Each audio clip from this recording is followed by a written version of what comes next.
कविता Baiga, room number 67, मंदिर मार्ग, पुष्कर।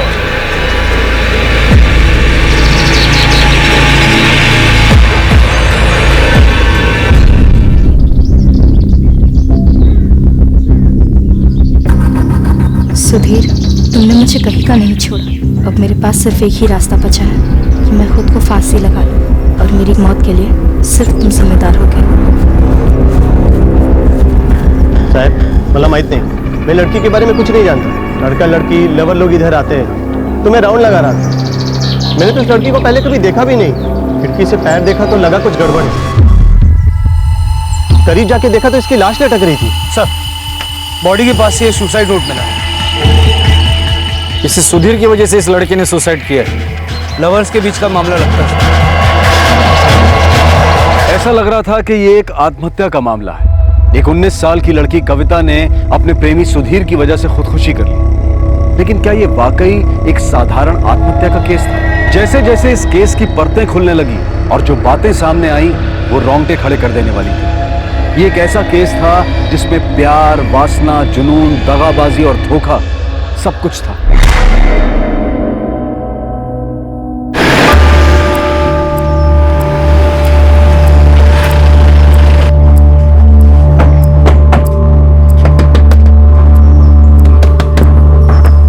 स्मृति, वक्त जरा।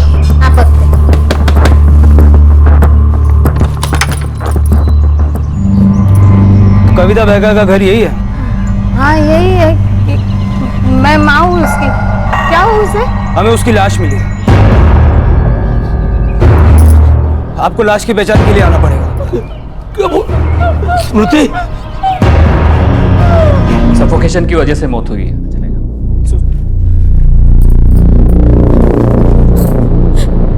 कविता, कविता, कविता!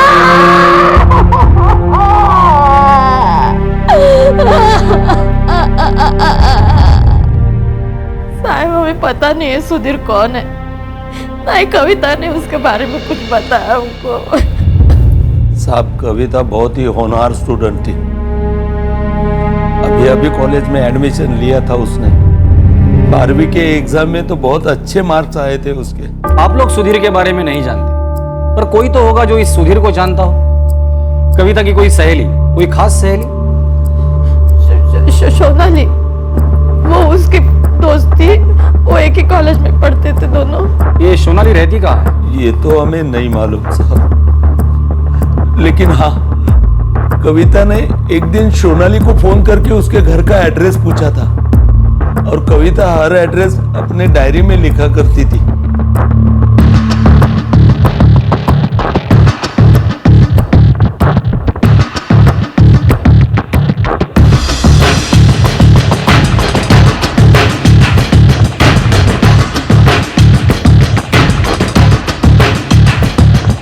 ये विक्टिम की डायरी और ये सुसाइड लेटर। दोनों की लिखाई जांचने में मुझे थोड़ा वक्त लगेगा। ओके।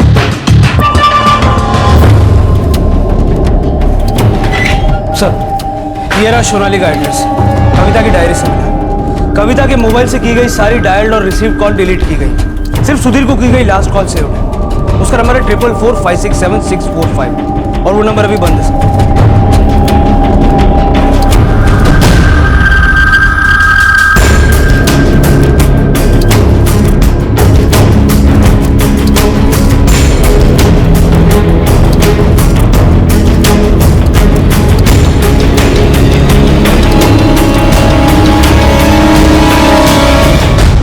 कविता के मोबाइल से सारे कॉल्स डिलीट किए गए। सावंत, एक बात समझ में नहीं आ रही, कोई भी लड़की सुसाइड करने के पहले ऐसा क्यों करेगी? और सिर्फ सुधीर का नाम छोड़कर कॉल लिस्ट में से बाकी सारी कॉल्स कोई क्यों इरेज करेगा? सुसाइड नोट में भी सुधीर का ही नाम है। इतने सारे इशारे सिर्फ सुधीर की तरफ। देखते हैं इस सोनाली से कुछ सुधीर के बारे में पता चलता है या नहीं।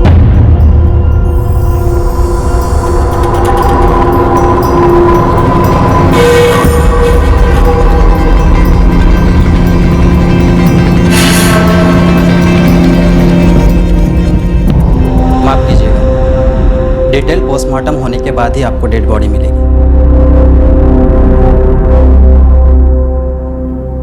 पुलिस पुलिस को सुधीर तक पहुंचने में देर नहीं लगी। कविता की खास दोस्त सोनाली सुधीर को जानती थी, और वो भी बहुत करीब से।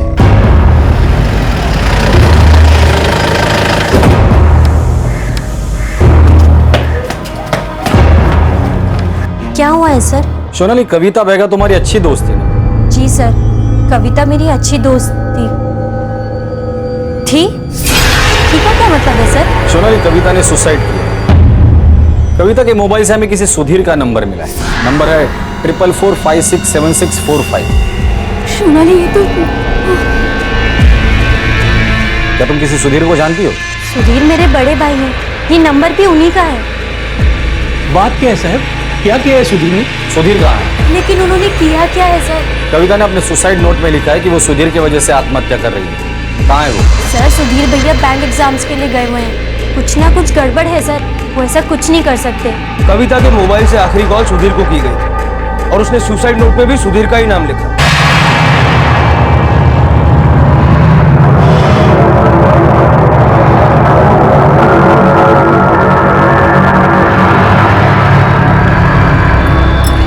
आरती, आरती, आरती, अगं कुठे आहेस तू? काय झालं ताई? अरे तेरी वो सहेली है ना कविता, उसने आत्महत्या कर ली। क्या?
सर, मैंने कुछ किया नहीं है। सर, कविता मेरी अच्छी दोस्त थी सर, मेरे भाई को उससे कुछ लेना देना नहीं है सर। कविता के साथ क्यों हुआ?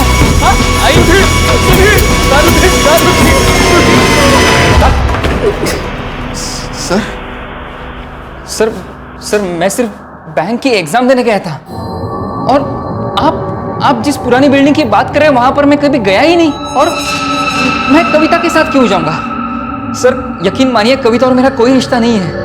कविता मेरी बहन की दोस्त थी, उसकी क्लासमेट थी। सर प्लीज मेरा यकीन कीजिए। तुम्हारी दोस्त नहीं थी तो मरने से पहले उसने तुम्हें क्यों कॉल किया था? मुझे नहीं पता उसने कॉल क्यों किया था।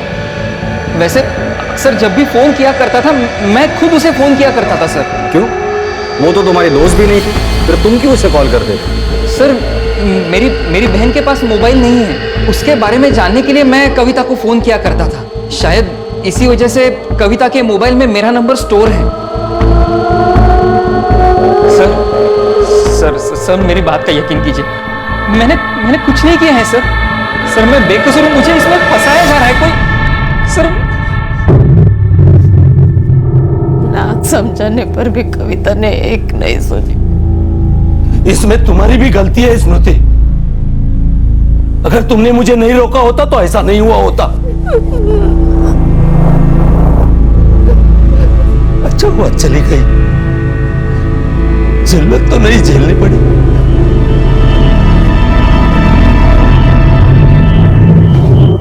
आई, मैं जा रही हूँ। कहाँ जा रही हो?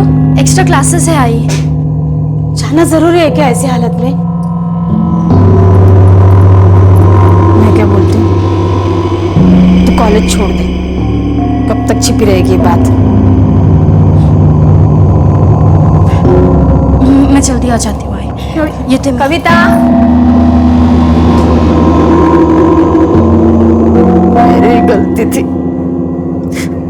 मुझे उसे जाने ही नहीं देना चाहिए था। क्या कुछ ऐसा था जो कविता के माता पिता प्रभाकर और स्मृति बैगा को मालूम था? कुछ ऐसा जिसे उनके अलावा और कोई नहीं जानता था और वो उसे रोक सकते थे? इस केस में ऐसा क्या कुछ था जो अब तक सामने नहीं आया था? डिटेल पोस्टमार्टम हो चुका है। कुछ और पता चला? हाँ, कविता बेगा प्रेग्नेंट भी थी। उसके पेट में तकरीबन 4 महीने का बच्चा था। क्या? और यही नहीं, इसके पेट में जहर के ट्रेसेस भी मिले। मरते वक्त कविता के पेट में 4 महीने का बच्चा था और जहर के भी ट्रेसेस मिले। उसने खुदकुशी करने की ठान ली थी, इसलिए उसने जहर पीकर बाद में अपने आप को फांसी लगा ली ताकि बचने की कोई गुंजाइश ना रहे। कोई भी लड़की ऐसा क्यों करेगी? हो सकता है ये सब कविता ने किया हो, या ये भी तो हो सकता है कि किसी और ने ये सब किया हो। अब तक तो हम लोग इसे एक सुसाइड केस मानकर ही चल रहे थे, और हो सकता है कि ये केस मर्डर का हो। सर, इस सुधीर के फोन की लास्ट लोकेशन भी बैंक एग्जाम सेंटर ही है, जैसा वो हमें बता रहा था। सामने ये सुधीर को हमें गुमराह करने की तो कोशिश नहीं कर रहा है। कविता ने लास्ट कॉल सुधीर को किया था। सुसाइड नोट पे भी सुधीर का ही नाम है।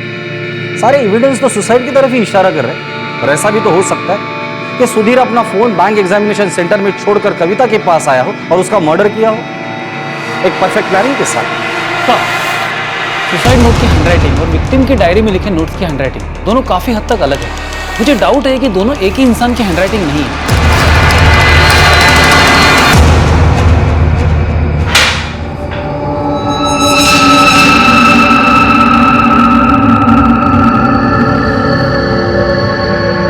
कविता ने आत्महत्या नहीं की थी। मुझे नहीं पता उसने आत्महत्या की थी। मुझे सिर्फ इतना पता है कि मुझे इसमें फंसाया जा रहा है। मुझे फंसाया जा रहा है। हाँ। उसने आत्महत्या नहीं की थी, वो प्रेग्नेंट थी।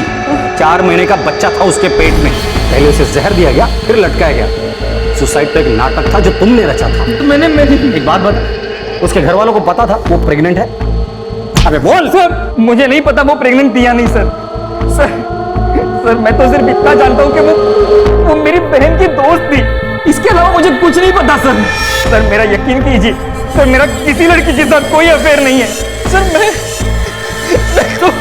मैं तो अपने करियर पे फोकस कर रहा हूँ सर, कोई मुझे फंसा रहा है, कोई जानबूझ के ये सब कर रहा है, और आप मुझे सर मैंने कुछ नहीं किया है, बेकसूर मुझे सर।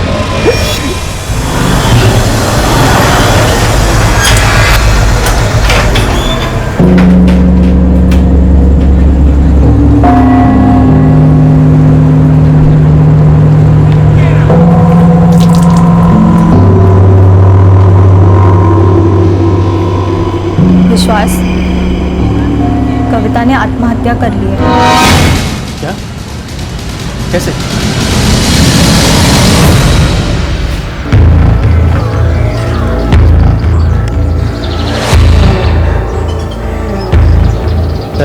वो जवान लड़का लड़के लोग इधर छिपके बैठते हैं, इसलिए बीच बीच में राउंड लगाते रहता हूँ। जिस दिन लड़की की लाश मिली थी उस दिन किसी लड़के को साथ में देखा था? नहीं साहब, किसी को नहीं देखा। मैंने भी पहली बार लड़की को तभी देखा जब उसकी लाश मिली थी। लगता है पीछे के रास्ते से। कुछ नहीं मिला सर। सावंत, लड़की 4 महीने की प्रेग्नेंट थी और माँ बाप को पता नहीं, ऐसे कैसे हो सकता है?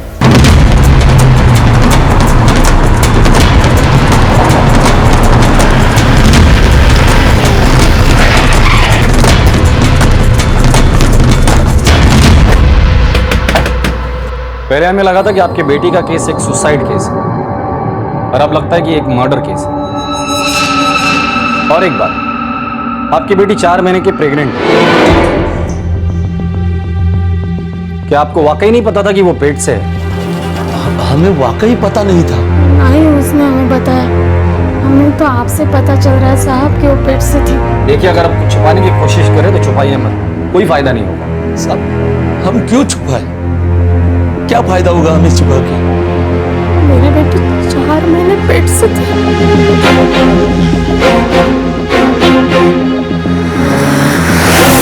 ऐसा हो ही नहीं सकता कि घर वालों को कुछ पता ना हो। मुझे पूरा यकीन है घर वाले कविता के प्रेगनेंसी के बारे में जानते थे, तो शायद ये बात इसलिए छुपा रहे क्योंकि वो शादीशुदा नहीं। अगर उनकी बेटी 4 महीने की प्रेग्नेंट थी तो वो जरूर किसी न किसी गायनिक के पास गई होगी। पर सावंत, ये शहर इतना बड़ा नहीं है कि हमें पता लगाने में कुछ मुश्किल पड़ेगी। जी हाँ, कविता बेगा मेरे पास ही आई थी, प्रेग्नेंट है वो। आप पुलिस स्टेशन आ जाइए, हमें आपसे बात करनी है। लगभग 2 महीने पहले आई थी कविता मेरे पास। क्या कविता अकेली आई थी अस्पताल में? जी नहीं। वो फिर कौन आया था उसके साथ? कविता की माँ थी उसके साथ। आपकी बेटी पेट से है, 8 हफ्ते हुए हैं। डोंट वरी, बच्चा बिल्कुल ठीक है। पर वो तो कह रही कि उन्हें इस प्रेगनेंसी के बारे में कुछ पता ही नहीं। झूठ बोल रही है वो, उन्हें पता था। हाँ, लेकिन वो इस प्रेगनेंसी से खुश नहीं थी। क्या आपको पता है बच्चे का बाप कौन है? नहीं, मुझे नहीं पता। वो लोग क्लिनिक में उसके बाद एक और बार आए थे, लेकिन तभी भी फादर के बारे में कोई बात नहीं हुई थी। आपके चेक करने के 2 महीने बाद कविता की मौत हुई है। इसका मतलब यही है, जो भी इस बच्चे का बाप था वो उसे पैदा करना चाहता था, वरना कविता ने अबॉर्शन किया होता। और एक बात तो साफ थी, कविता के माँ बाप उसके प्रेगनेंसी के बारे में जानते थे, और बावजूद इसके कि ये बच्चा उनकी बेटी की शादी किए बिना ही पैदा हो रहा है। देखिए, उनके आपसी मामले के बारे में मैं कुछ नहीं जानती, लेकिन हाँ, एक बात जरूर बता सकती हूँ। कविता के माता पिता उस समाज को बिलोंग करते हैं जहाँ अबॉर्शन को पाप माना जाता है। ना तो तुम कविता से शादी करना चाहते थे, ना ही उसका अबॉर्शन करवा सकते थे, इसलिए तुमने उसे मार डाला। मैंने कविता को नहीं मारा, और ना ही मेरा कविता के साथ कोई चक्कर था। कविता मेरी बहन की दोस्त थी, और इसीलिए मैं उसे जानता था। मैं कब से आपको यही बता रहा हूँ, आप क्यों समझ नहीं रहे हैं? क्यों मेरे पीछे पड़े हुआ? मैंने नहीं मारा कविता।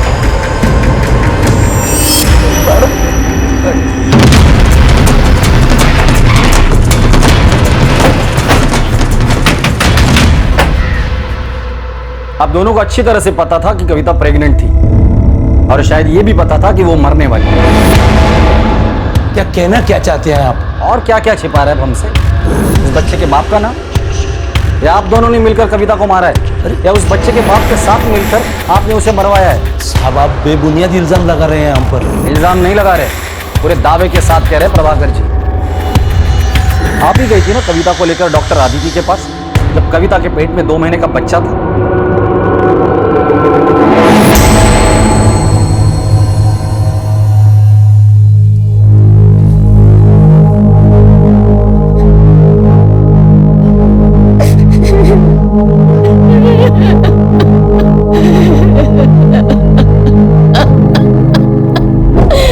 चेतावनी दी थी कविता को, क्यों गलत कर रही है, लेकिन उसने हमारी एक नहीं सुनी, धोखा देती रही हो हमें। उसने खुद अपने पैरों के कुल्हाड़ी मार ली। बच्चे के बाप का नाम क्या है? विश्वास, विश्वास गमता।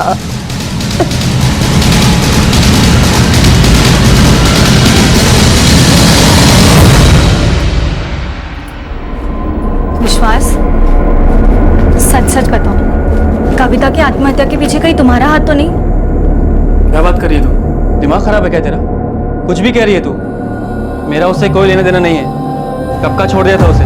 झूठ मत बोलो तुम्हारी नजर हमेशा उस पर ही रहती थी, उस दिन से जब तुम मुझे पहली बार शादी के लिए देखने आए थे।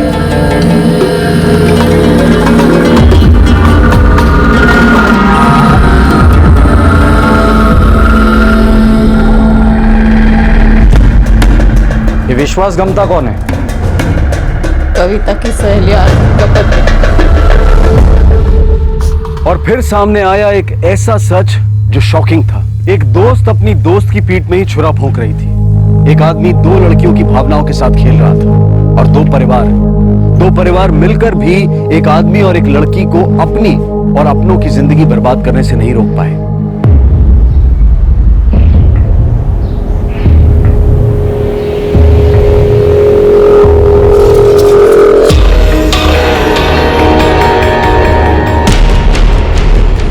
तुझे कैसे लगा वो? मुझे तो अच्छा लगा। मुझे भी। कितना कहती है वो मुझसे शादी के लिए हाँ कहेगा?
अब तुम ये मत कहना तुम मुझे पसंद नहीं करते। छुप छुप के मुझे देखती हो ना। हाँ, लेकिन अब तुम मेरे दोस्त आरती के पति हो। पर फिर भी तुम मुझे पसंद करती हो, है ना?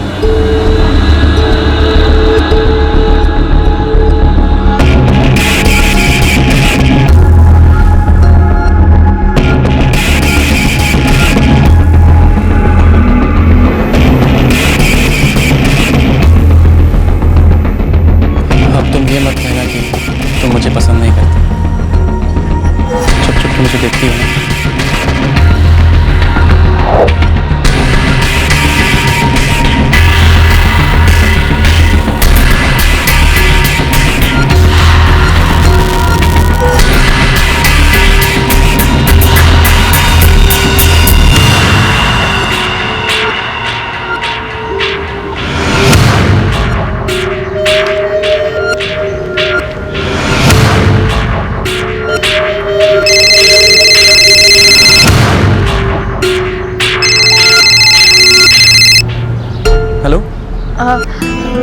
हेलो। बोलो कविता, मैं तुम्हारी आवाज़ पहचानता हूँ। आरती है? अच्छा, मुझे तो लग रहा है तुमने मुझसे बात करने के लिए फ़ोन किया। वो मैं आपके फ़ोन का वेट कर रही थी तो मैंने सोचा कि अब हमेशा करो, लेकिन हम फ़ोन पर कब तक बातें करते रहेंगे? अच्छा सुनो, कल मैं आरती को छोड़ने मायके आ रहा हूँ, मिलोगी ना? मैं काफ़ी दिनों से कोशिश कर रहा था तुमसे मिलने की। कविता, मैं तुम्हारे लिए किसी को भी छोड़ सकता हूँ, आरती को भी। जब मैंने पहली बार तुम्हें देखा था, मुझे तब से ही तुमसे बहुत प्यार हो गया। तो फिर आरती से शादी करने के लिए हाँ क्यों कहा? क्योंकि मैं वहाँ आरती को देखने आया था। तुम मुझे पसंद आई हो, ये बात मैं किसी को बता नहीं पाया। मैं तुम्हें जितना देखता था, मेरी चाहत तुम्हारे लिए उतनी ही बढ़ती जाती थी। तब मौका नहीं मिल पाया था ये बात बोलने का, पर आज मिला है। कविता, मैं तुमसे प्यार करता हूँ।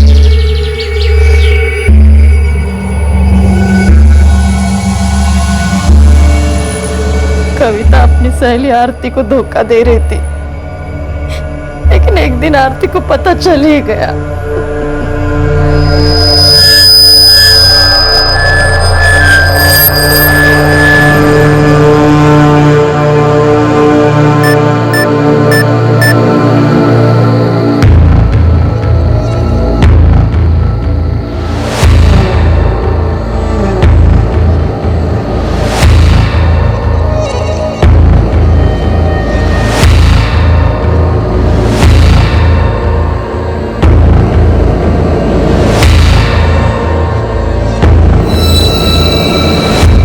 कविता,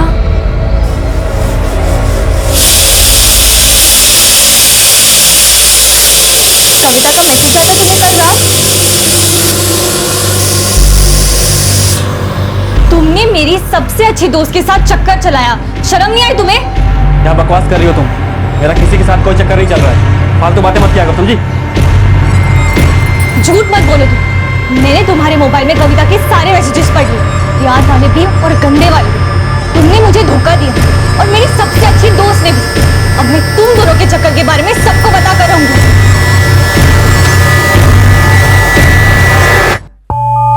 कविता, कैसी दोस्त है तू मेरी? तूने मेरे पति के साथ रिश्ता जोड़ा और मेरी पीठ पे छुरा घोंप दिया। क्या कह रहे हो आरती तुम? ये बगा स्मृति जी, आरती जो बोलते हैं ना, वो 16 आने सच बोल रही है। और एक बात आप लोग अच्छे से समझ लीजिए, कविता को आरती का घर बर्बाद नहीं करने देंगे हम। बेहतर होगा कि कविता को आप अच्छे से समझा दीजिए, वरना आगे जो होगा ना, उसके जिम्मेदार आप दोनों होंगे। एक मिनट रघु जी, एक मिनट। कविता, क्या ये सच है? कविता, मैं तेरे मुंह से सुनना चाहता हूं।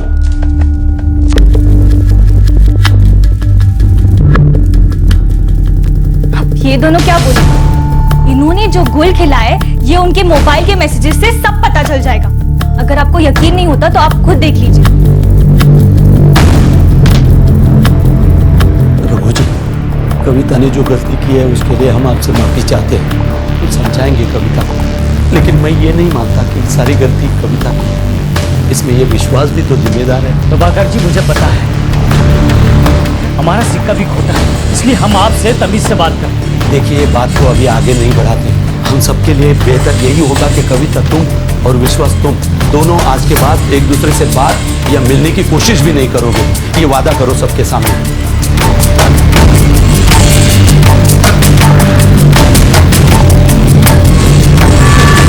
नहीं मिलूंगी। नहीं मिलूंगा।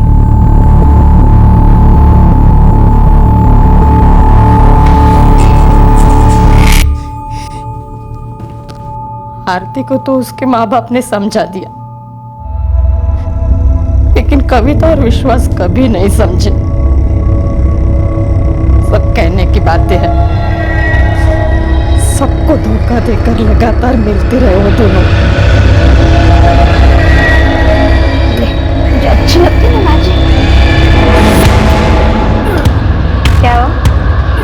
ए बेटा, ए कविता, कविता, मेरे जा। क्या हुआ? कब से हो रही उल्टियाँ? एक हफ्ते से।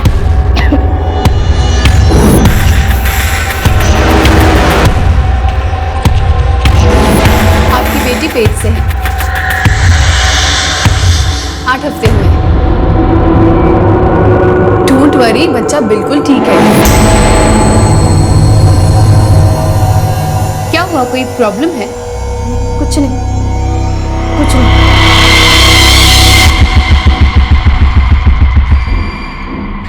कौन बाप है इस बच्चे का?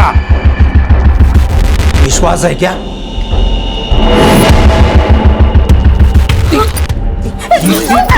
पेट से वो अभी के अभी इस बच्चे को गिरा दे। अभी क्या अभी? बाबा, विश्वास ने बोला है कि वो मुझसे शादी करेगा। अरे जो पहले से शादीशुदा है वो तुझसे शादी करेगा? झूठ बोल रहा है वो। इसमें भी अक्ल नहीं तुझमें। अभी के अभी वैद्य के पास लेके जाए, इसका बच्चा गिरा दे। ऐसा नहीं कर सकते। भगवान हमें कभी माफ नहीं करेगा, पाप है ये। अरे इसकी गलती की सजा हमें भुगतनी पड़ेगी। अरे सजा तो हम अभी भुगत रहे हैं और आगे भी भुगतेंगे।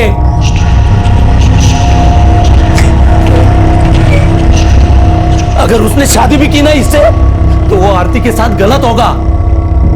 हमने वादा किया है रघु जी से, कविता की वजह से आरती की जिंदगी बर्बाद नहीं होने देंगे। अब क्या मुंह दिखाऊंगा मैं उन्हें? पेट में बच्चा और बाप शादीशुदा।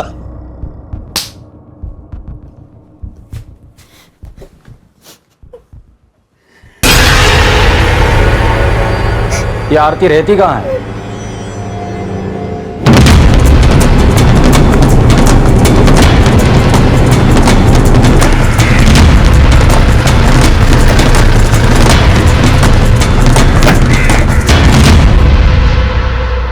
वो तो काम पे गए साहेब। काय झालं? कविता मर्डर केस के बारे में कुछ पूछताछ करनी है। क्या काम करता है?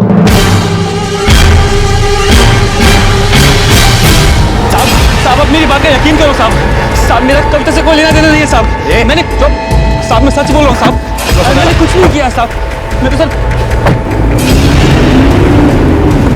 साहब बताता हूँ साहब, बताता हूँ साहब। बोल साहब, मैं कविता से शादी नहीं करने वाला था साहब, पर वो बच्चा गिराने को तैयार नहीं थी साहब। विश्वास, मैं माँ बनने वाली हूँ। क्या क्या कह रही है तू? हाँ, डॉक्टर ने बोला है कि बच्चा 2 महीने का हो चुका है।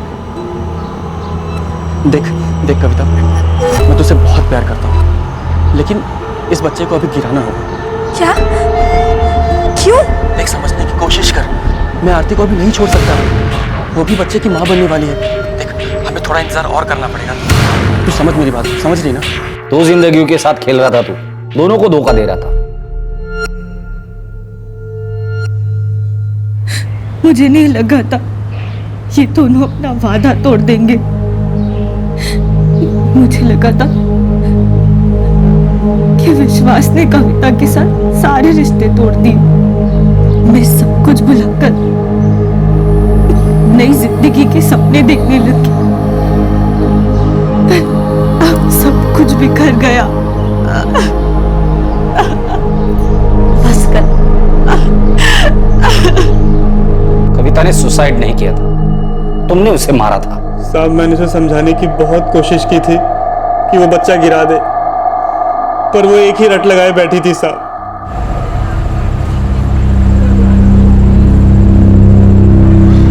विश्वास, हाँ कविता बोलो। हमारा मिलना बहुत जरूरी है। अब हमें मिलना ही है। ठीक है, कल सुबह मिलते हैं उसी जगह पे।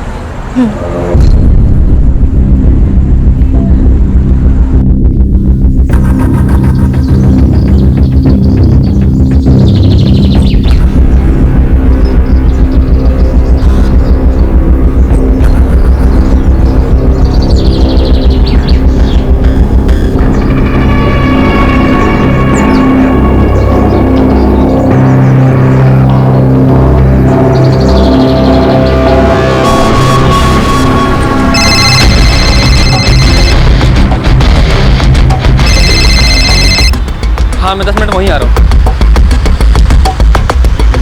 खटमल मारने के दौरान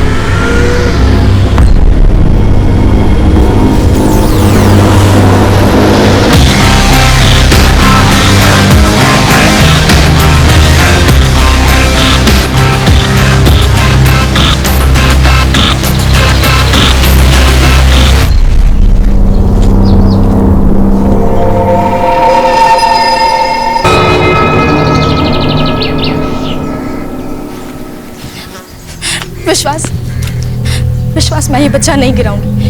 ये पाप है। कविता, क्या मुझे अच्छा लग रहा है हमारे बच्चे को गिराना? दिल पर पत्थर रख कर रहा हूँ मैं। देखो, तुम इस बच्चे को गिरा दो, जो पाप लगना होगा वो मुझे लगेगा। लेकिन क्यों गिराऊं? विश्वास, ये हमारा बच्चा है, मुझे ये बच्चा चाहिए। मैं जानता हूँ कविता, अगर आरती पेट से ना होती तो मैं उसे कब का छोड़ दिया होता, लेकिन अभी नहीं कर सकता ये। देखो, एक बार ये बच्चा हो जाए, फिर 1 साल में मैं तुमसे शादी कर लूंगा। फिर आरती का क्या? आरती को मैं छोड़ दूंगा तुम्हारे लिए। कैसे मान लो तुम्हारी बात? कविता, हम जब से मिले हैं मैं तुम्हारे साथ ही रहा हूं। चाहे लोगों ने हमसे कितने भी वादे कराए, मैंने तुम्हारा साथ कभी नहीं छोड़ा, और मेरा यकीन करो मैं कभी तुम्हारा साथ आगे भी नहीं छोड़ूंगा। हम एक नई जिंदगी की शुरुआत करेंगे, तुम, मैं और हमारा प्यारा सा बच्चा।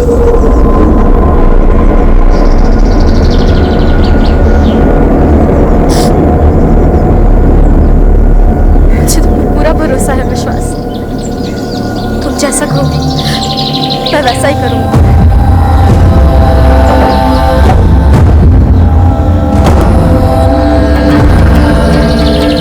ये लो, ये आयुर्वेदिक दवा है, खास तुम्हारे लिए बनवाया है। इसे पी लो, तुम्हें तकलीफ भी नहीं होगी और बच्चा भी चला जाएगा। किसी को कुछ पता नहीं चलेगा। ये लो, पी लो इसे।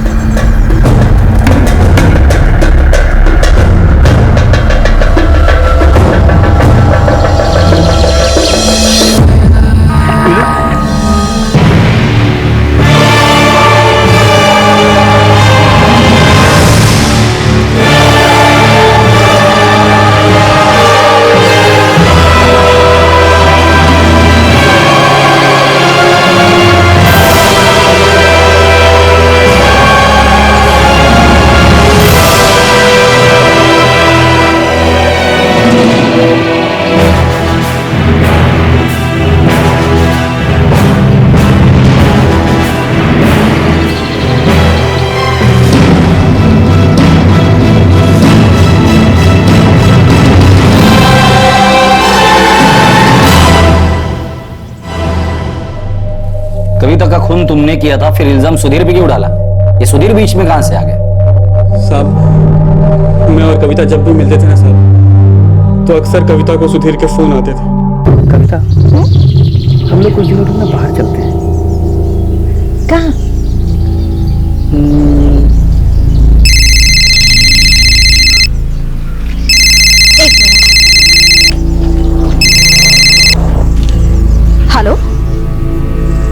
सुधीर। हाँ हाँ, मैं कल मिल के बात करती हूँ। Okay bye.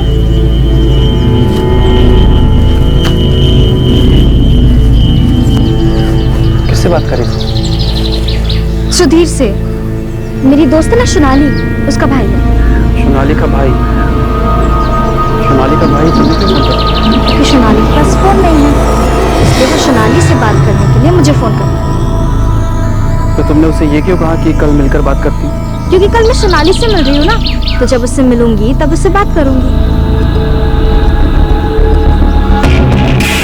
मुझे सुधीर से जलन होने लगी थी साहब। मुझे लगा कविता का लफड़ा है उसके साथ, इसलिए सुधीर को फंसाने के लिए मैंने उसका नाम सुसाइड नोट पे लिख दिया।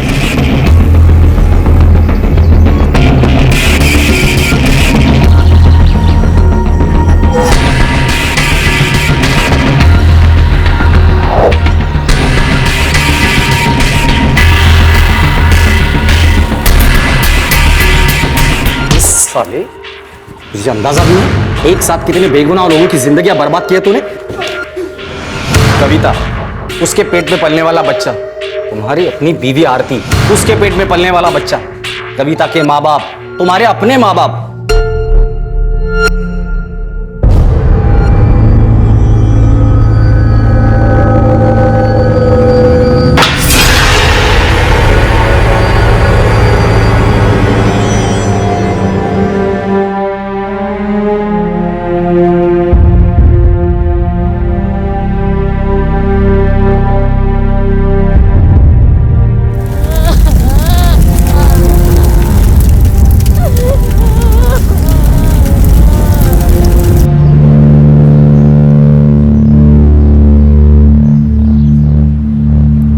मुझे विश्वास और कविता के बारे में पता चला,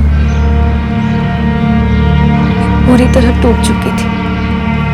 पर जब उन्होंने एक दूसरे से ना मिलने का वादा किया तो मैंने खुद से समझौता कर लिया था। मुझे लगा सब कुछ ठीक हो जाएगा, पर कुछ भी ठीक नहीं हुआ।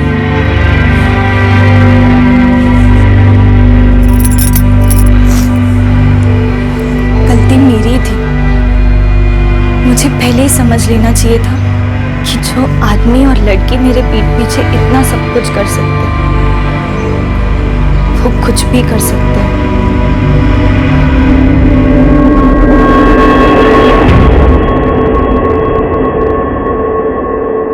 विश्वास फिलहाल जुडिशियल कस्टडी में है। उस पर आईपीसी की धारा 302 के तहत हत्या के लिए और धारा 201 के तहत सबूत मिटाने और पुलिस को गुमराह करने के आरोप लगाए गए हैं। सुधीर का इस केस में कोई इन्वॉल्वमेंट नहीं था।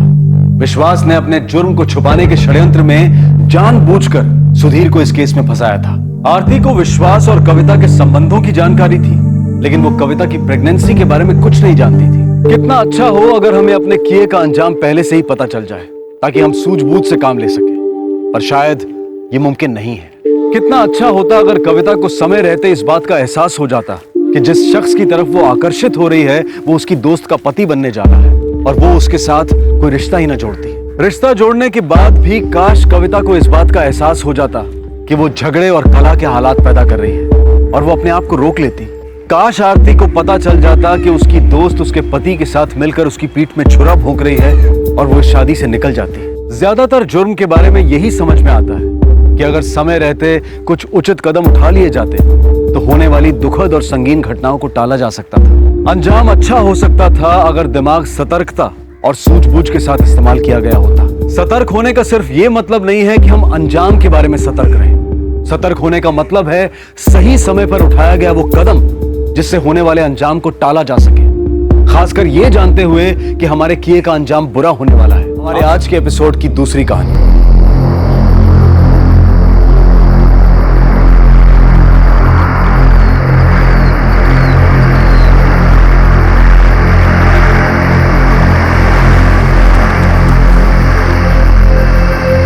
बोरी वाली चलोगे? LB colony. हाँ बैठिए।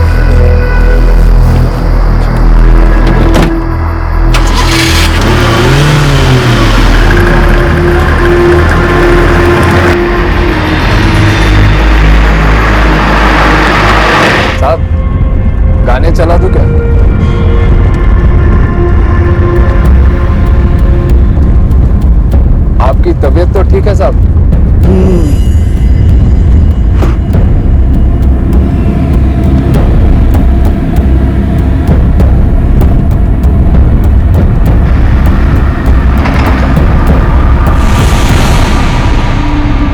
साहब एलबी कॉलोनी आ गई। किधर लो साहब?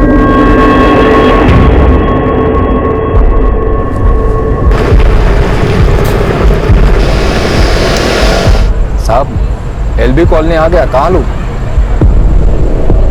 साहब साहब एलबी कॉलोनी आ गई।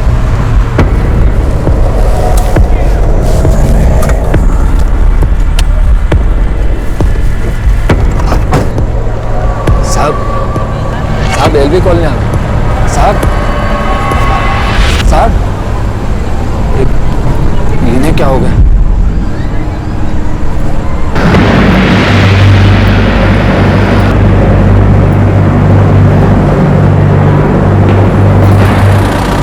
साहब क्या हुआ? साहब मेरी टैक्सी में एक पैसेंजर है, पता नहीं क्या हुआ है, बेहोश है। आप देखिए ना साहब। ठीक है इधर।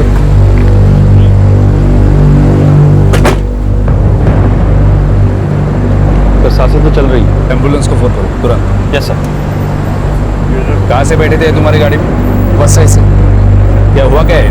मुझे पता नहीं साहब, इन्हें एलबी कॉलोनी आना था, गाड़ी में बार बार अपना सर दबा रहे थे, मुझे लगा इन्हें कुछ तो हुआ है। सर एम्बुलेंस को फोन कर दो। कुछ सामान था इनके पास? नहीं सर। ठीक है इसे तो बस। Yes sir.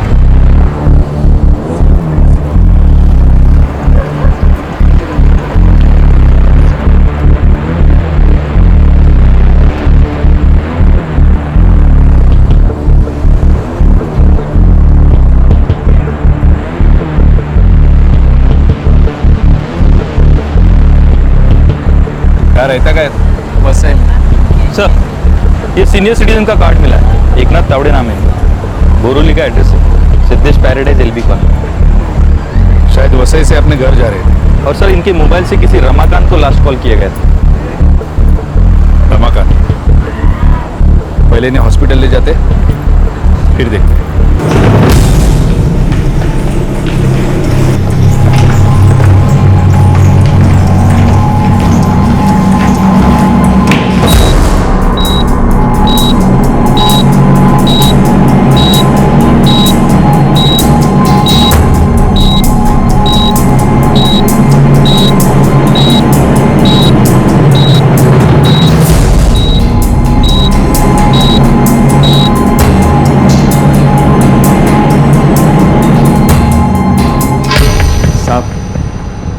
मैं जाऊँ क्या?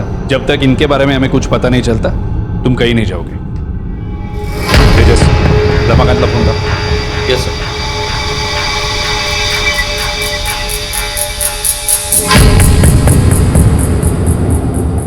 पता नहीं ये कहाँ रह गया।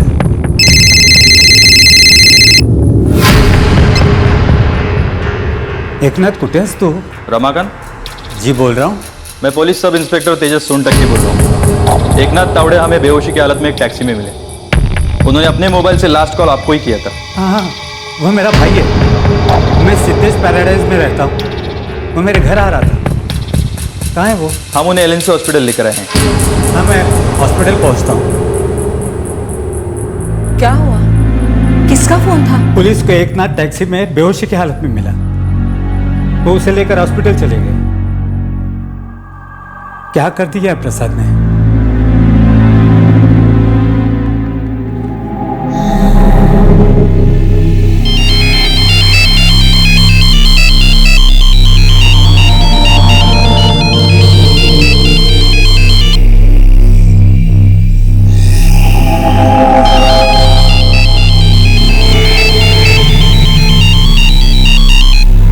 फोन ही नहीं उठा रहा, पी के पड़ा होगा कहीं।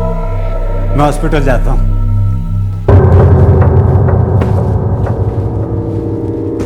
वो अभी भी बेहोश है।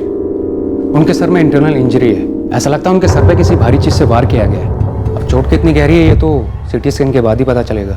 टैक्सी ड्राइवर के मुताबिक वो टैक्सी में बार बार अपना सर दबा रहे थे। जब संतान गलत रास्ते पर चल पड़े तो माता पिता के लिए उससे बड़े दुख की कोई बात नहीं होती। इस दुख से छुटकारा कैसे पाया जाए? सब कुछ ठीक हो जाएगा इस आशा के साथ दुख को गले लगाकर, या फिर उस दुख और अपनी संतान से दूर भागकर। एकनाथ तावड़े भाग रहे थे एक ऐसी जिंदगी से डर कर, पीछा छुड़ाकर, जहां शायद उनकी अपनी जान को खतरा था।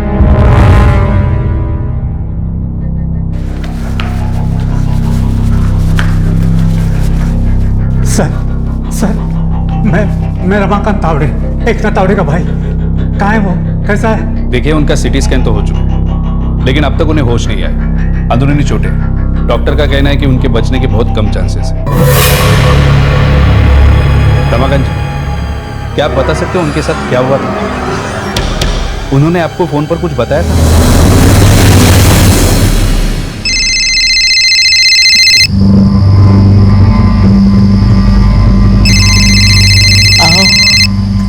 आओ, तुमचा फोन है।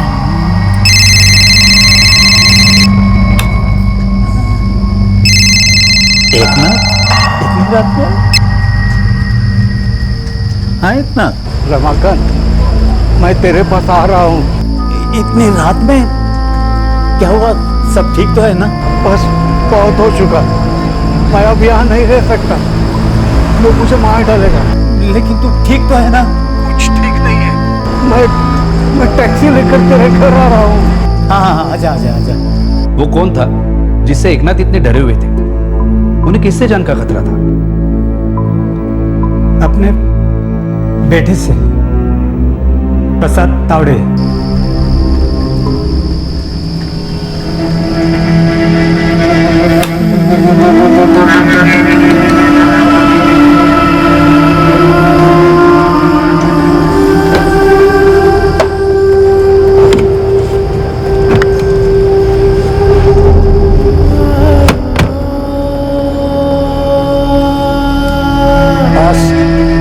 बहुत हुआ, तो पहले ही बहुत पी चुका है। बॉटल छोड़ो। अरे अपनी शक्ल तो देख, क्या आदत बना रखी है तूने। मैं तुझे और पीने नहीं दूंगा। अपने पैसों की पीता हूँ, किसी के बाप के पैसों की नहीं। बॉटल छोड़ो। अरे तू अपने साथ साथ दूसरों की जिंदगी खराब कर रहा है। इस दारू के कारण तूने मेरी और केतकी की जिंदगी बर्बाद कर दी है। बॉटल छोड़ो। नहीं छोड़ूंगा। बॉटल छोड़ो। बॉटल छोड़। नहीं छोड़ूंगा मैं। नहीं छोड़ूंगा। नहीं छोड़ूंगा।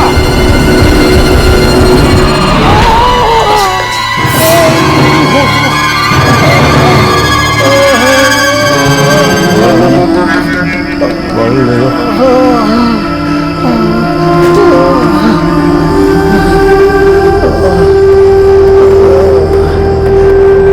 उसके बाद एकनाथ मेरे घर आ रहा था।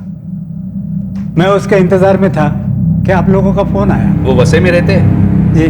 लेकिन हमें तो उनके जेब से एक सीनियर सिटीजन का कार्ड मिला जिसमें उनका एड्रेस बोरू लिखा है। हाँ, पहले वो यहीं रहता था फैमिली के साथ, फिर वसई शिफ्ट हो गए वो। ये केतकी कौन है?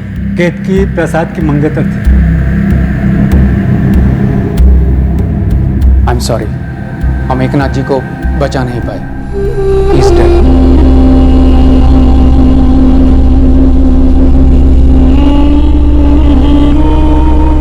एकनाथ तावड़े को अपनी मौत के साथ साथ उस दुख भरी जिंदगी से भी निजात मिल गई थी, लेकिन उनका बेटा उस दुख से कभी बाहर नहीं निकल पाया जो उसने खुद अपनाया था। अब ये सिर्फ अटेम्प्ट टू मर्डर का नहीं बल्कि मर्डर का केस बन चुका था। क्या प्रसाद इस जुर्म से बचकर निकल पाएगा? तुम जा सकते हो। तुम्हारा नाम और एड्रेस हमारे पास है, जब जरूरत पड़ेगी तब बुलवा लेंगे। ठीक है साहब।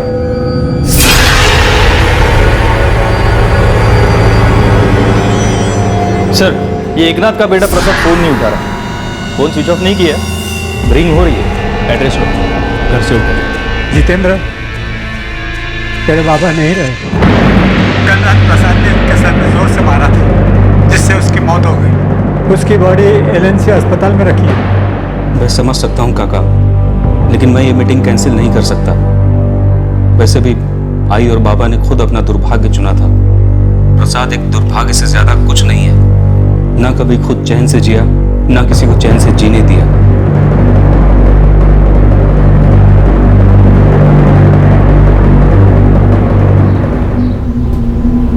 आई मेरी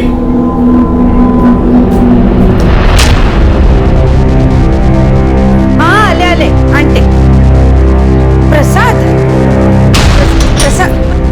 सुनते हो? जल्दी आइए, जितेंद्र। आई क्या हुआ? काय झालं? लवकर या ना, इसे अस्पताल ले जाना पड़ेगा। जितेंद्र बेटा, तू कहाँ जा रहा है? आई, मेरे पास और भी जरूरी काम है। मैं सारा दिन इसके आगे पीछे नहीं कर सकता। और मदद करूं भी तो किसकी? इसकी जो खुद अपनी मदद करने को तैयार नहीं है, जो ये छोड़ने को तैयार नहीं है।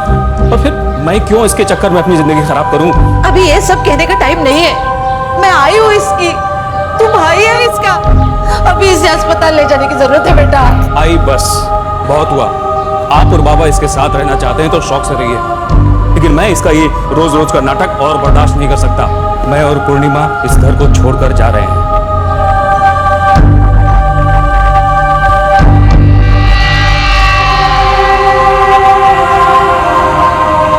आपने अब तक नाश्ता नहीं किया?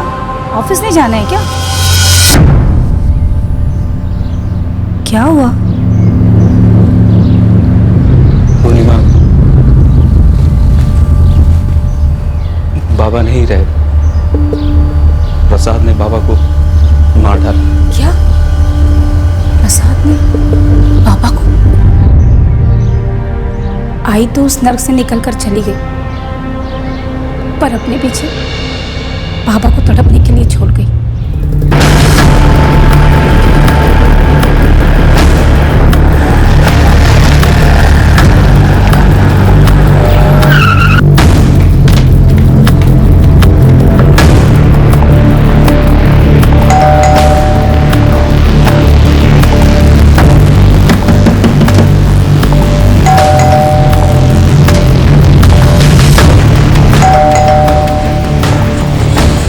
लगता है प्रसाद के भाग गए।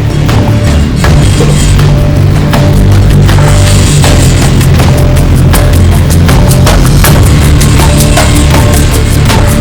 आप इसी फ्लोर पे रहते हो? ये प्रसाद तावड़े इसी फ्लैट में रहते हैं? हाँ। आपने सुबह से उसे कहीं बाहर जाते हुए देखा है? वो तो सुबह पुलिस पकड़ कर ले गई। पुलिस? जी।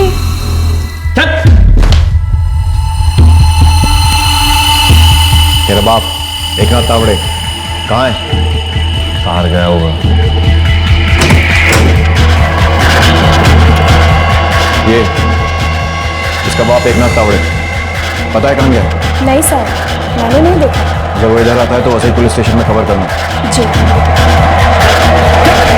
पुलिस प्रसाद तावड़े को पकड़ कर ले गई और एकनाथ तावड़े को ढूंढ रही है। जी सर। कहाँ से आई थी ये पुलिस? वैसे ही पुलिस स्टेशन से। हेलो, नमस्कार, मैं बोरेली पुलिस स्टेशन से PSI तेजस सोनटक की बात कर रहा हूँ। नमस्कार। आपने आज सुबह प्रसाद तावड़े को गिरफ्तार किया है? हाँ, हमने उसे गिरफ्तार किया है और हम उसके बाप एकनाथ तावड़े को ढूंढ रहे हैं। प्रसाद को अपने बाप के बारे में कुछ नहीं मालूम है, वो बोलने की हालत में नहीं है।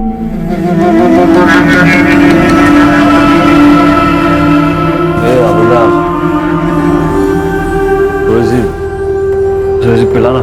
चुपचाप बैठा रहे, वरना ऐसे डंडे मारूंगा ना कि सारी दारू बाहर निकल आएगी। चुपचाप बैठ। मिला देना यार थोड़ी सी, मैं मर जाऊंगा। मिला दे थोड़ी सी यार। उसे क्यों अरेस्ट किया गया और आप उसके पिता एकनाथ तावड़े को क्यों ढूंढ रहे हैं? केतकी सालवी ने प्रसाद और एकनाथ के खिलाफ शिकायत दर्ज की है। केतकी सालवी प्रसाद की मंगेतर, उसने इन दोनों के खिलाफ शिकायत दर्ज की है? जी हाँ, केतकी और उसके पिता कल ही यहाँ आए थे।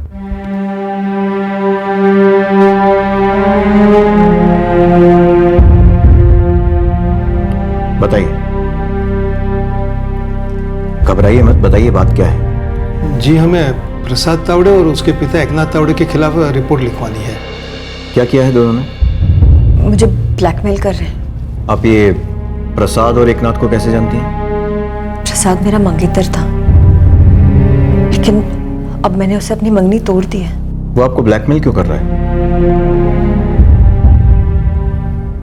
प्रसाद के फोन में केतकी के कुछ प्राइवेट फोटोज हैं, जिसके लिए वो उसे ब्लैकमेल कर रहा था। एकनाथ तावड़े की मौत हो चुकी है और हम उसके खून के आरोप में प्रसाद तावड़े को ढूंढ रहे हैं। देखिए, प्रसाद हमारे पास लॉकअप में है, पर वो कुछ भी बोलने की हालत में नहीं है।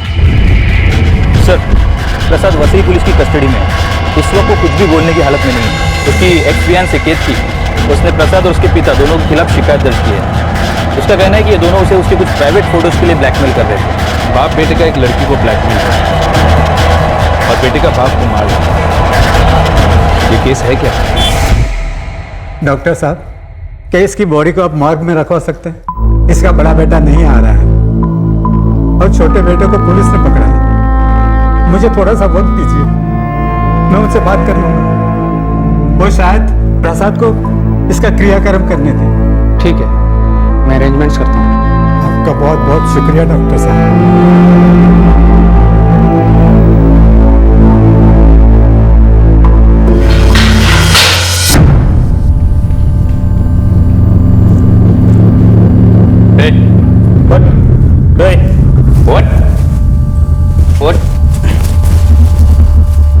दारू लाया क्या?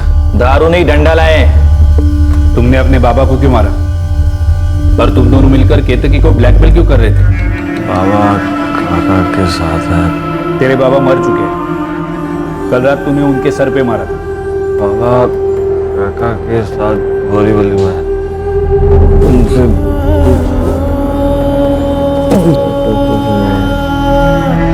सर, कोई फायदा नहीं। अब केतकी बता सकती है उसका ये एक्स मंगेतर उसे परेशान क्यों कर रहा था। हाँ, और ये भी कि एकनाथ उसे परेशान क्यों कर रहा था। पिता की मौत हो चुकी थी और बेटा जिसने उनकी हत्या की थी वो कुछ भी बताने की हालत में नहीं। प्रसाद की एक्स फियांसी केतकी ने बाप और बेटे दोनों के खिलाफ हैरेसमेंट की कंप्लेंट की थी। इस केस की दूसरी तरफ की कहानी भी उतनी ही दुखद और दर्द भरी थी।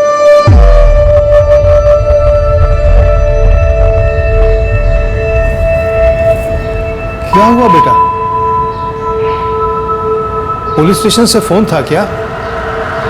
हाँ पापा, पुलिस ने प्रसाद को पकड़ लिया, लेकिन एकनाथ पापा वो नहीं रहे। प्रसाद ने कल रात नशे की हालत में उनके सिर पे बहुत जोर से मारा और उससे उनकी मौत हो गई।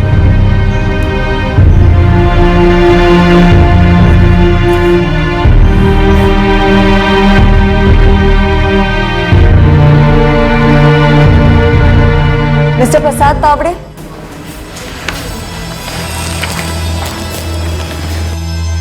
मैंने आपका रेज्यूमे देख लिया है। अगर आपके लायक कोई भी अच्छा जॉब होगा ना तो मैं आपको जरूर फोन करूँगी। कोई अच्छी सी जॉब ढूंढिएगा जिसमें सैलरी अच्छी हो। मिडिल ईस्ट का अच्छा एक्सपीरियंस है मेरे पास। वहाँ नौकरी की कोई कमी नहीं है, लेकिन घर तो घर होता है। आई अंडरस्टैंड, मैं याद रखूँ। आप चाहें तो भी मैं आपको भूलने नहीं दूंगा। I'll call you. ओके।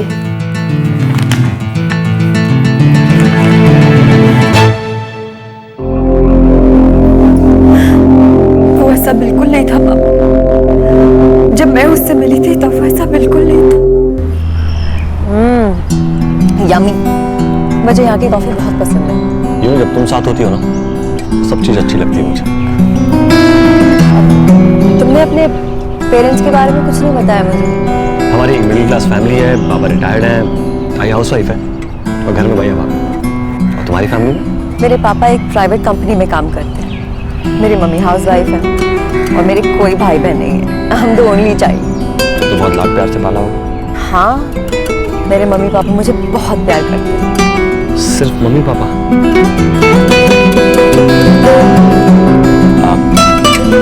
मैं तुम्हें अपने भाई बाबा से मिलाना चाहता हूँ, मिलोगी?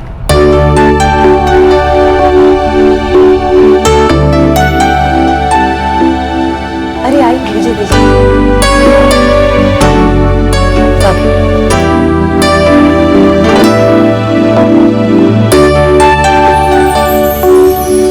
तुम कहाँ काम करती हो बेटा?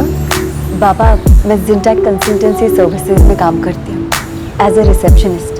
प्रसाद कतर में काम करके आया है, कहता है वहाँ दिल नहीं लगता। यहाँ आया है और अब यहाँ नौकरी ढूंढ रहा है। कैसे संभालेगा सब कुछ? आई, आप सब हो ना मेरे साथ, फिक्र मत करो, सब कुछ ठीक हो।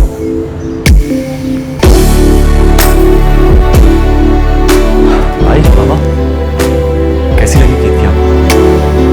बड़ी प्यारी बच्ची है। बहुत अच्छी है बाबा। देख बेटा, मैंने आज तक तेरे किसी भी फैसले से इनकार नहीं किया है, लेकिन तूने उसे सब सच बताया है ना? कैसा सच? अपनी बीमारी के बारे में? यही कि तुझे मिर्गी के दौरे पड़ते हैं। प्रसाद ने मुझे अपनी बीमारी के बारे में कुछ नहीं बताया था, मगर ये बात ज्यादा दिनों तक छुपने वाली थी ही नहीं। हम दोनों ने शादी करने का फैसला कर लिया था। मम्मी पापा को भी इस बात से कोई एतराज नहीं था। प्रसाद और उसके पिता एकनाथ के खिलाफ अपनी कंप्लेंट क्यों दर्ज की थी? उसकी मिर्गी की बीमारी से तो मैं फिर भी लड़ सकती थी, मगर एक और बात थी जो उसने मुझे नहीं बताई थी। कौन सी बात? उसकी शराब की लत। He was an alcoholic, alcoholic था, और वो अपनी शराब की लत को छोड़ने के लिए बिल्कुल तैयार नहीं था। फिर भी मैंने उसे अपने दिल से अपनाया था, उसके साथ अपने आने वाली जिंदगी के सपने देखे थे। मन में कहीं ना कहीं ये विश्वास था कि एक दिन सब कुछ ठीक हो जाए। उसकी आई मेरी मम्मी की जैसी थी, बहुत अच्छी थी। मैं उनकी आखिरी घड़ी तक उनके पास ही थी। मुझे पूरी जिंदगी प्रसाद की फिक्र सताती रही। सोचती थी मेरे जाने के बाद इसका क्या होगा। उसके बाबा की भी उम्र हो गई है, कौन संभालेगा मेरी बेटी। एक तो उसकी बीमारी और उसकी शराब की लत। लेकिन बेटा, प्रसाद दिल का बहुत अच्छा है, मैं जानती हूँ आई, लेकिन अब मुझे उसकी फिक्र नहीं होती, क्योंकि मैं जानती हूँ तो उसका साथ कभी नहीं छोड़ेगी। अब मैं चैन से मर सकूंगी। ऐसे नहीं कहते हैं।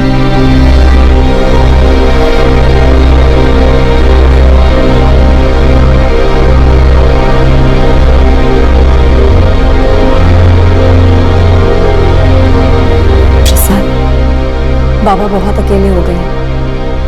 मैं भी बहुत अकेला हो गया। प्रसाद, तुम बाबा के साथ बोरीवली शिफ्ट हो जाओ। देखो वहाँ रमाकांत काका भी रहते हैं, तो बाबा अकेला महसूस नहीं करेंगे। अब मैं भी रोज आ सकती हूँ मिलने के लिए ऑफिस के बाद।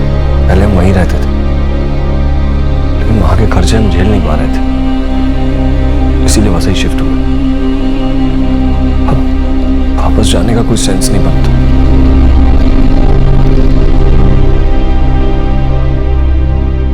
आई के जाने के बाद प्रसाद पूरी तरह से शराब में डूब गया। बाबा ने उसको समझाने की बहुत कोशिश की, मगर उस पर किसी भी बात का असर ही नहीं होता था। पहले उसने अपने घर के सारे पैसे शराब की लत में उड़ा दिए,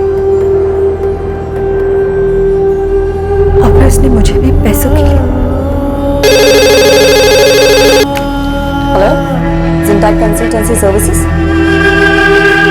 यस, आप मुझे अपना रेज्यूमे मेल कर दीजिए, आई विल रिपोर्ट बैक। और ईमेल एड्रेस है ketki21@zintech.com। तुमने क्या करा? मुझे पैसे चाहिए। Can I just call you back in some time? Yeah, I'll get back. Yeah, thank you. प्रसाद, तुम ये सब क्यों कर रहे हो? देखो, तुम घर जाओ, मैं तुम्हें शाम को मिलती हूँ। मुझे आई की बहुत याद आ रही है। सर फटा जा रहा है मेरा, मुझे पैसे चाहिए था। बिल्कुल, मैं तुम्हें इस तरह तुम्हारी और मेरी जिंदगी बर्बाद नहीं करने देख, मैं आप पैसे मांगने आया हूँ, तेरा लेक्चर सुनने नहीं आया। पैसे दे रही है नहीं?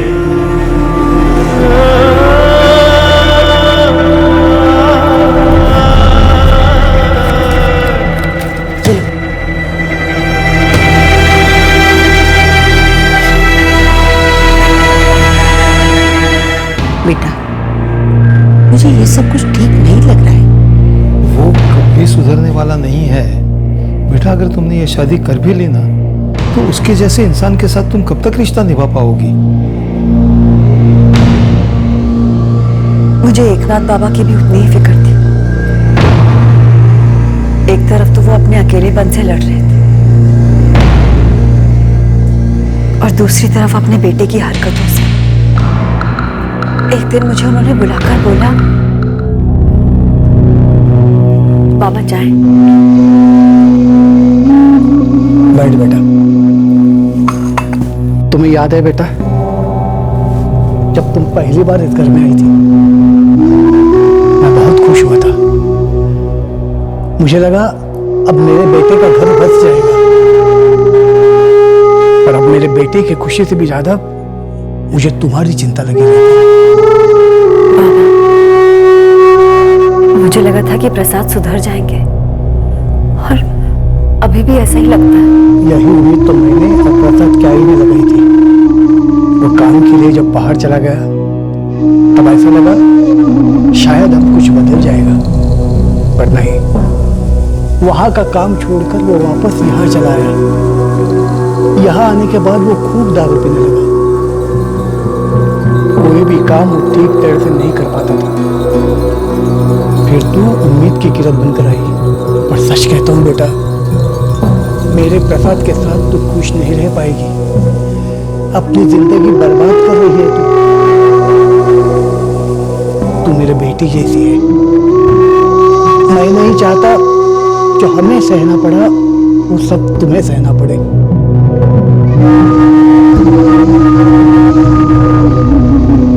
बाबा ने बिल्कुल ठीक कहा था।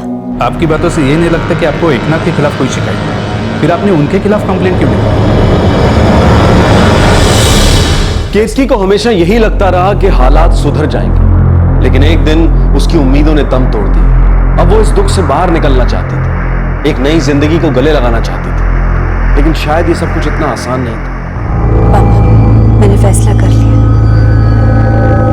मैं प्रसाद के साथ अपनी मंगनी तोड़ रही हूँ। ये फैसला तो तुझे बहुत ही पहले ले लेना चाहिए था। तुम परेशान मत होना, सब कुछ ठीक हो जाएगा।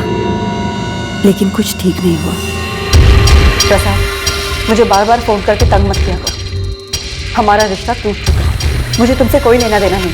क्योंकि तुम मेरे साथ ऐसा नहीं कर सकती। मुझे जो करना था मैं कर चुकी। अब मुझे अकेला छोड़।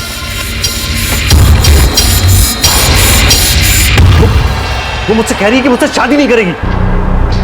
बेटा, वो बिल्कुल सही कह रही है। आप मेरे बाबा हो गया उसके। तेरे इस मिर्गी का कोई तो इलाज है, पर जिस लत को लगाए तो घूम रहा है ना, उसका कोई इलाज नहीं बेटा। प्रसाद और मैं 2 साल तक साथ में थे और इस दौरान हम दोनों बहुत करीब आ चुके थे। इतने करीब जितना हमें शादी के पहले नहीं आना चाहिए था। प्रसाद के फोन में मेरे कुछ प्राइवेट फोटोग्राफ्स हैं।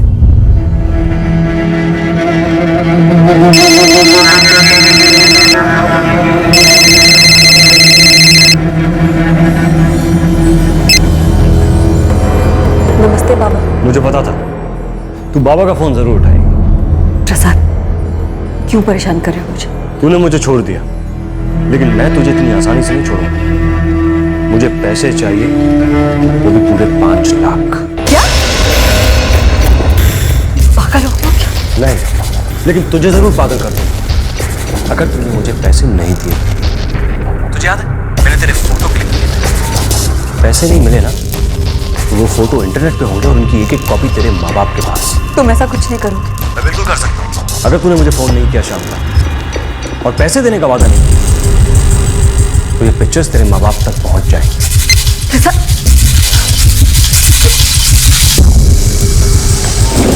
मैं मम्मी पापा को कुछ नहीं बता सकती थी और ना ही मेरे पास इतने पैसे थे जिन्हें देखकर मैं वो फोटोग्राफ्स डिलीट करवा सकूं। मैं थोड़े थोड़े करके उसको पैसे देती रही और उसके हाथों घुटती रही। जब मेरे पास कोई भी चारा नहीं बचा तो फिर हार कर मैंने। हम पुलिस के पास भी नहीं जा सकते। अगर ये बात लोगों के सामने आ गई तो क्या इज्जत रह जाएगी हमारी?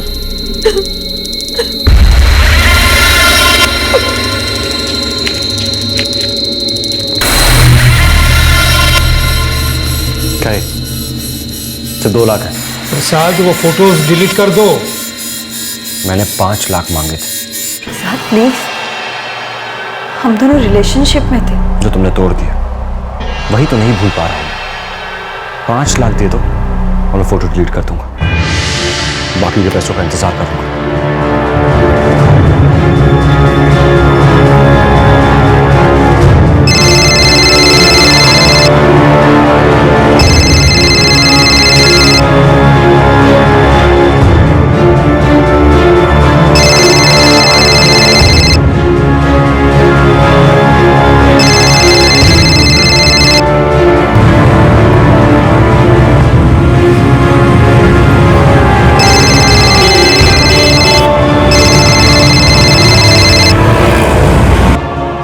वो जानता था कि मैं उसका फोन कभी नहीं उठाऊं और इसीलिए वो मुझे हर बार बाबा के फोन से फोन किया करता था। और फिर एक दिन हम लोगों ने फैसला लिया कि मुझे सिर्फ इसी बात का डर था कि जब आप दोनों को इस बात का पता चलेगा तो आप दोनों कैसे रिएक्ट करेंगे। अब जब आप दोनों मेरे साथ हैं तो मुझे किसी का भी डर नहीं, मुझसे अब और बर्दाश्त नहीं होता। मुझे पुलिस कंप्लेन करनी है। फिर हमने पुलिस में कंप्लेन कराई। मुझे एकनाथ बाबा से तो कभी कोई शिकायत थी ही नहीं। उनका नाम तो इसलिए आ गया क्योंकि प्रसाद मुझे उनके फोन से फोन किया करता था। एकनाथ की बॉडी अभी भी हॉस्पिटल में पड़ी है। उसका बड़ा बेटा उसके क्रियाक्रम के लिए आ नहीं सकता। एक प्रसाद ही है जो उसके चिता को अग्नि दे सकता है। देखिए, मैं आपकी बात समझता हूं, लेकिन प्रसाद इस हालत में है ही नहीं कि वो क्रियाक्रम के लिए आ सके। वो नशे में धुत पड़ा है। एकनाथ की मौत हो चुकी थी और उनका बेटा लॉकअप में बंद था। क्या सच में उसके पास ऐसी कोई फोटोज थी जिसकी वजह से वो केतकी को धमकी दे रहा? वो सारे फोटोज कहाँ हैं? हमने तेरा मोबाइल चेक किया है, उसमें एक भी फोटो नहीं है। तूने अपने बाबा को क्यों मारा और वो सारे फोटोज कहाँ हैं? बता। दारू दे दो, जो पूछोगे वो सब बताओ। कुछ नहीं मिलेगा तुझे। अगर मैंने सब कुछ बता दिया तो दारू पिलाओगे ना? वो सारे फोटोज कहाँ हैं? बता, सारे फोटोज कहाँ हैं? बताता हूँ, सब बताता हूँ। सारे फोटो मेरे पास ही थे, लेकिन उसके बदले मुझे पैसे चाहिए थे। उसने दिए पैसे, लेकिन मुझे और पैसे चाहिए थे, बहुत सारे पैसे। दारू पीने, घर के सारे पैसे आई की बीमारी में खर्च हो गए थे। केतकी से मैं बहुत प्यार करता था, बहुत, लेकिन उसने मुझे छोड़ दिया। क्या करता? धमकाया उसे, बहुत धमकाया। तब कहीं जाके उसने मुझे पैसे दिए। मैं घर पहुंच के दारू पीना शुरू ही किया था कि बाबा आ गए।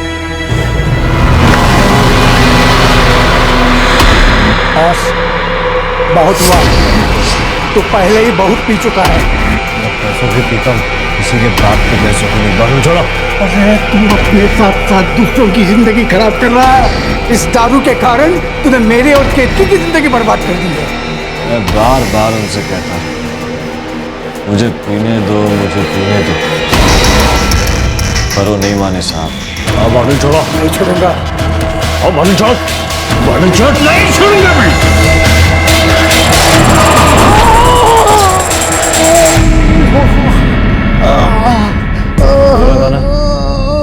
बाटल दे दो।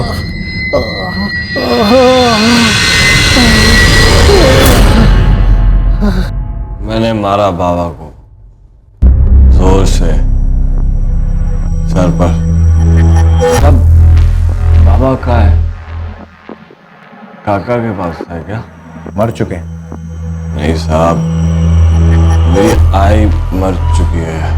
तुमने अपने हाथों से अपने बाबा को मार डाला। केतकी के फोटो का वो तो मैंने तभी डिलीट कर दिया। मुझे तो बस पैसे चाहिए थे ताकि मैं शराब पी सकूं। मैंने सब कुछ बता दिया। थोड़ी दारू पिला दो। अरे थोड़ी सी दारू साहब, थोड़ी सी दारू पिला दो साहब।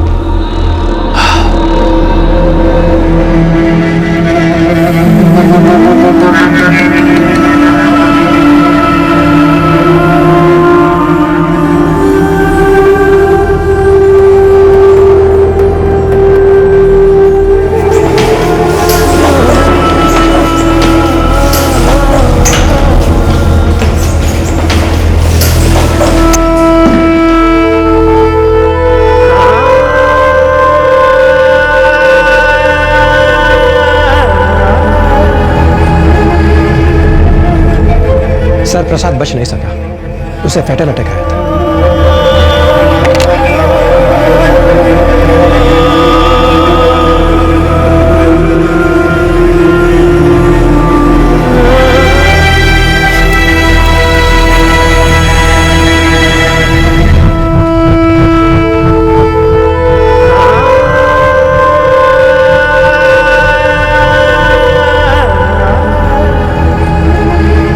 प्रसाद की मौत के बाद उस पर लगे दोनों चार्जेस हटा दिए गए।